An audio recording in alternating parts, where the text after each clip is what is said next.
You know exactly what a heavy, max-effort squat looks and feels like.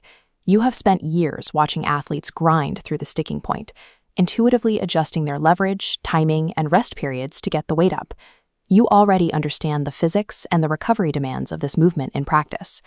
But the NSCA exam does not test your coaching eye.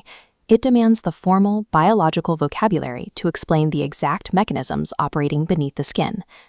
Brute force memorization of facts and numbers usually breaks down under test pressure. Rote memorization strips the context from the science, leaving you with isolated data points that are difficult to recall.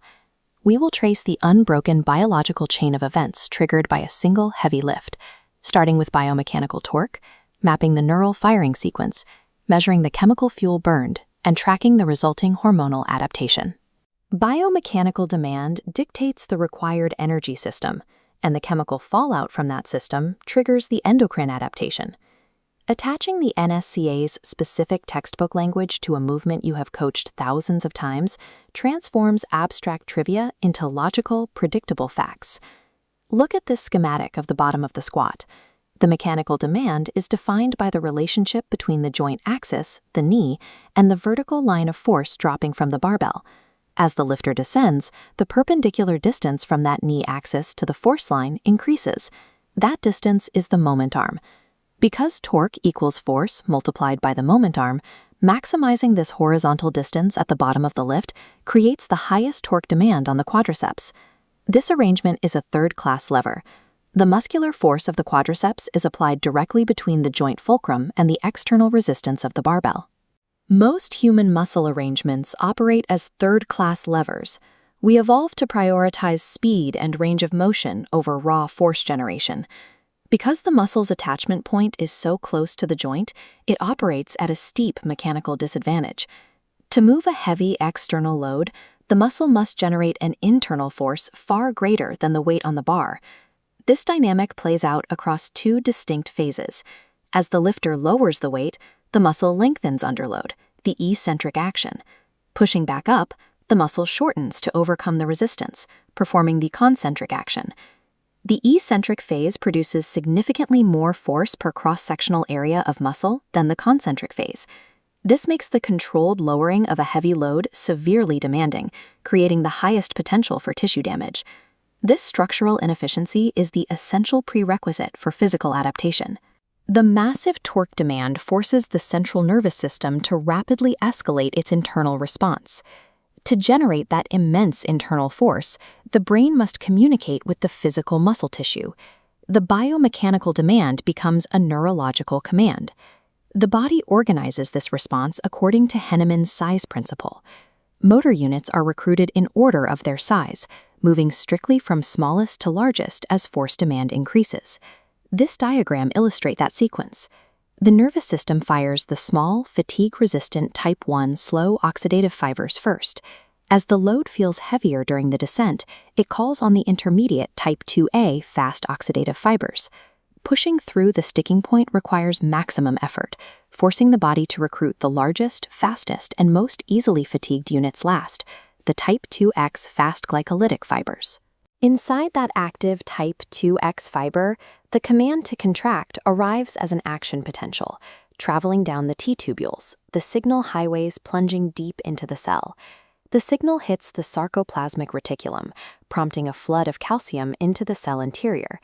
Calcium acts as the chemical trigger, initiating the contraction sequence.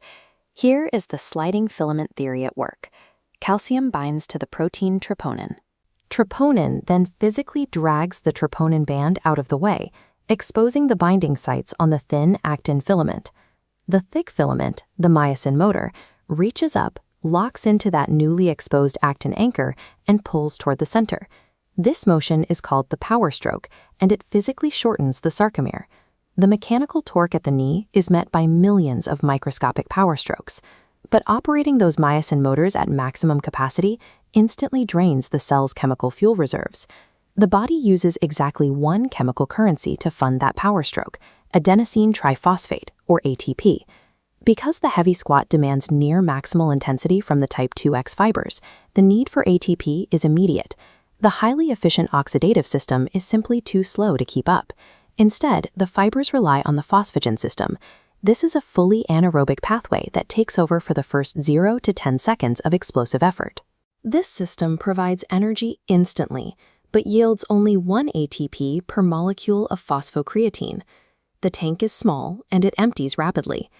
If the lifter grinds past 10 seconds, the phosphagen stores deplete. The glycolytic system activates to bridge the gap, yielding 2 to 3 ATP while simultaneously accumulating hydrogen ions as a byproduct. Lactate serves as a usable fuel. The actual interference with muscle contraction comes from the accumulation of hydrogen ions that lower cellular pH. When blood lactate reaches 4 millimoles per liter, it signals the exact point where hydrogen ion accumulation outpaces the body's clearance ability. This is the OBLA threshold. This fuel depletion dictates the timing of your training. Recovery for the phosphagen system requires specific rest intervals to ensure the athlete can produce force again in the next set. The 3 to 5 minute rest window is the time required for phosphocreatine to fully replenish.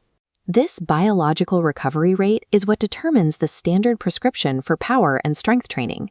The lifter racks the bar, the acute mechanical stress ends, and the systemic post-workout recovery phase begins.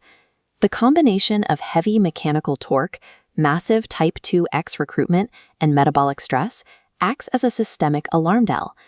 As the metabolic stress peaks from the workout, the anterior pituitary and the testes respond.